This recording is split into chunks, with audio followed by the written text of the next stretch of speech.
Oke, kita lanjutkan. Nah, tadi kan sudah diinfokan bahwa ketika benda ini tabrakan, ketika dua benda mengalami tabrakan, maka akan ada tiga kemungkinan. Yang pertama, entah kedua benda akan menyatu. Yang kedua, satunya terpelanting, satunya diam. Yang ketiga, dua-duanya terpelanting. Nah, nilai atau kejadian-kejadian tersebut ditentukan dari nilai restitusi. Ini ya, yang pertama E sama dengan 1, yang kedua E kurang dari 1, dan yang ketiga E sama dengan 0. Sekarang, sifat lenting itu ada 3. Menurut 3 kejadian tadi. Pertama, jika nilai koefisien restitusi sama dengan 1. Jika E-nya 1, maka tumbukan yang terjadi adalah tumbukan lenting sempurna. Apa itu tumbukan lenting sempurna? Tumbukan lenting sempurna adalah tumbukan yang terjadi apabila dua benda ini ketika bertumbukan dua-duanya terpental. Ini ya. Jadi ada benda 1, benda 2, ketika dia tabrakan maka dua-duanya terpental. Dua-duanya sama-sama terpental sehingga tidak ada energi yang hilang. Jadi yang pertama, tidak ada energi yang hilang. Energi benda pertama maupun energi benda kedua itu tetap sama. Kemudian momentum setelah dan sebelum tumbukan juga sama. Ternyata momentum sebelum dan sesudah itu sama. Nah, kita tuliskan momentum benda pertama ditambah momentum benda kedua sebelum tumbukan itu sama dengan momentum benda pertama setelah tumbukan ditambah momentum benda kedua setelah tumbukan. Ya, sehingga momentum kita pecah rumusnya ini ya, M kali V berarti M1 V1 M2 V2. M1 V1 aksen, ingat ini kecepatan setelah tumbukan. Kan ini sebelum, ketika sudah terpental ke belakang, maka jadi aksen, V1 aksen. Tambah M2 V2 aksen. Ini juga V2, kecepatan benda kedua setelah tumbukan. Itu tumbukan lenting sempurna. Lanjut. Bagaimana jika E-nya kurang dari 1?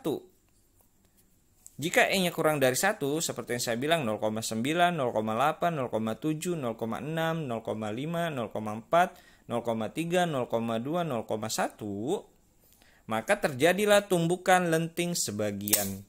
Apa itu tumbukan lenting sebagian? Itu adalah tumbukan yang terjadi apabila ketika benda ini bertabrakan, satunya terpental, satunya diam atau bergerak lambat. Ya, jadi ada benda kecil dan ada benda yang besar. Ketika dia tabrakan, maka satunya terpental ke belakang. Satunya ini mungkin gerak ke kanan, tapi dia sedikit aja. Tidak selaju dengan benda yang ke pertama tadi. Benda keduanya bergeser dikit atau justru diam. Jadi salah satu aja yang terpental. Makanya lenting sebagian. Satunya aja yang melenting, satunya diam. Kalau ini lenting sempurna, dua-duanya melenting. Kalau ini satunya aja yang melenting. Oke. Jadi sebagian energi hilang. Jadi ada energi yang hilang ketika tabrakan ini terjadi. Entah dirubah jadi energi panas atau energi yang lain. Momentum setelah dan sebelum tumbukan tetap sama. Jadi persamaannya adalah ini. Momentumnya sama, tapi energinya kalau untuk sebagian ada yang hilang. Nah, karena momentumnya sama, maka berlaku lagi P1 tambah V2, P1 aksen tambah V2 aksen, maka M1 V1 M2 V2 sama dengan M1 V1 aksen ditambah M2 V2 aksen. Jadi ini sama aja ya rumusnya ya. Bedanya di mana? Bedanya di nilai E-nya saja. Ini berbeda. Lanjut. Terakhir, jika nilai E sama dengan 0, apa yang terjadi? Jika nilai restitusi sama dengan 0, maka tidak ada lenting sama sekali. Atau benda tidak melenting. Kalau tidak melenting, jadi bagaimana? Bendanya bergabung. Jadi kalau ada benda 1 dan benda 2 tabrakan, dan terjadi tidak lenting sama sekali, maka benda itu menyatu seperti ini. Jadi dia menjadi satu.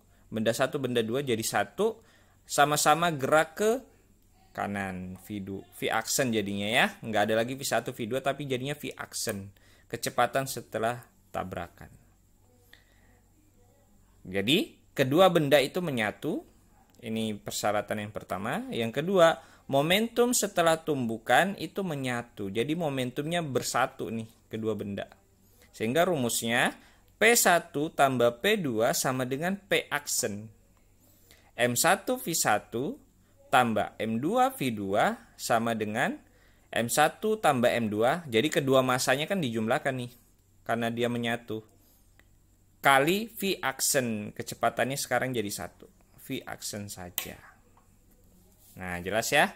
Jadi inilah yang terjadi ketika tabrakan dimulai. Jadi bisa saja dia lenting sempurna, atau lenting sebagian, atau tidak lenting sama sekali. Semua kejadian ini bisa saja terjadi, tergantung dari koefisien restitusinya. Oke? Kita akan lanjutkan ke pembahasan contoh soal. Sekian. Assalamualaikum warahmatullahi wabarakatuh.